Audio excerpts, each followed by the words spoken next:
ए का वैल्यूएशन कितना है जी? 2। एन और हमको क्या चाहिए? काम कहाँ से करेंगे? तो एस का वैल्यूएशन कितना है?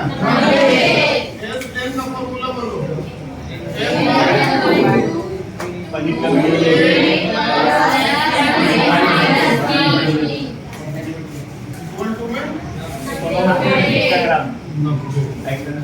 एन का वैल्यूएशन है कहीं एन बाय 2 तो 2 ए का वैल्यूएशन 2 प्लस एन का एन माइनस 1 बी का 8 ब्रैकेट बंद इधर आपका 9 यहाँ किसे के एन बाय 2 2 गुना 4 इसको मल्टीप्लाई करो 8 को एन से तो 8 माइनस तो माइनस 1 से 8 इक्वल टू में 9 यहाँ से n बाई 2 यहाँ पहले 8n को लिखो।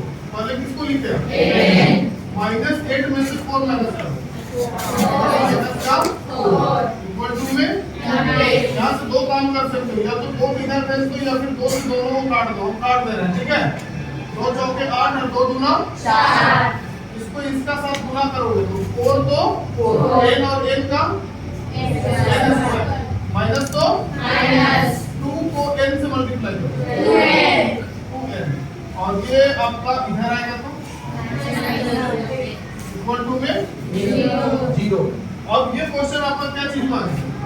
गुणनखंड में किसमें आया? तो गुणनखंड में कुछ कॉमन जा रहा है क्या? तो क्या जाएगा कॉमन? 2 को कॉमन ले लो, ठीक है। तो 2 का डबल कितना बार बचा? 2 गुना 4 n का स्क्वायर था माइनस तो माइनस कॉमन जा चुका है वहां पे 2 तो क्या बचेगा? माइनस तो माइनस और इसका क्या हो जाएगा? 45 गुना इक्वल टू में क्या डालोगे? ये 2 इस 0 का नीचे आके क्या हो जाएगा? मतलब 0 को 2 से भाग देंगे तो 0 खत्म हो जा रहा है। आपका बच रहा है 2n स्क्वायर माइनस का n माइनस 45 बराबर 0। अब फर्स्ट और लास्ट को हम क्या करते हैं? 45 गुना 90 का क्या निकालो? एलसीएम कितना होगा? 2 चौके 8 1 2 बचे 10 फिर कितना से? अब 2 से जाएगा कितना से? 3 से 3 का 3 उसके बाद 3 बचे 15। अब इतना में पहले चेक करो 3 गुना 6 नहीं आ रहा है, एक बार और निकालो 3 बचे 15। अब देखो 3 किया 9 5 गुना 10 10 में से 9 घटाओगे तो 1 बच रहा है। यहाँ आपका हो जाएगा 2n का स्क्वायर माइनस में आपको 10 को रखना है। माइनस कितना है? प्लस में कितना है? माइनस 10 में से 9 घटाओगे तो 1 बचेगा और माइनस में आपका कौन है जी?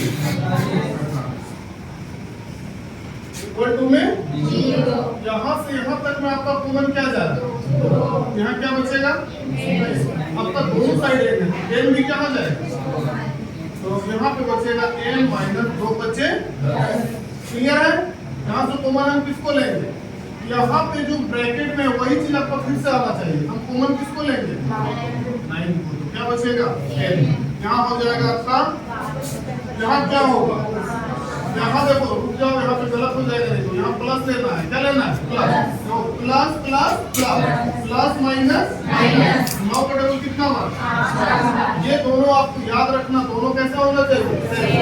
इक्वल टू में 0। और तो दोनों सेम है तो सेम चीज कहाँ जाता है? Common n minus 5। एक बार लिखेंगे आप 2n प्लस में 9 इक्वल टू में 0।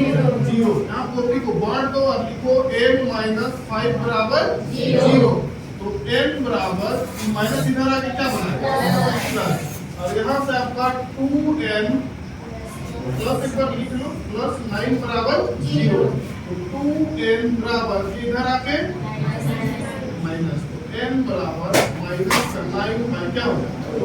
अब n का मान जो है ना नेगेटिव जो होता है उसको नहीं लिया जाता है। n का मान हम किसको लेंगे? प्लस का। मतलब यहाँ आप एक लाइन लिख सकते हो कि n का मान ऋणात्मक नहीं होता है। अतः करके हम लिखेंगे ऐसे, अतः n बराबर हम क्या लेंगे? 5। नॉट अप्लीकेबल होता है। उसके बाद में हम n का जब डेरिवेटिव मिल गया, आपको एक आंसर मिल गया, तो हम किसको निकालेंगे? n का फॉर्मूला तो आप लोग को आता है। n का फॉर्मूला होता है a plus n minus 1 into d। अब यहाँ n को n ही रहने दो, a का डेरिवेटिव ढूंढो उधर, 2 प्लस 2 प्लस n का डेरिवेटिव क्या लाए? 5 माइनस 1 d का 8 प्लस an बराबर 2 प्लस माइनस करो 4। इधर कौन है? तो an बराबर आपका 2 प्लस मल्टीप्लाई का काम, 8 को 4 से मल्टीप्लाई करो, 32 और 2 आपका फाइनल क्या निकला?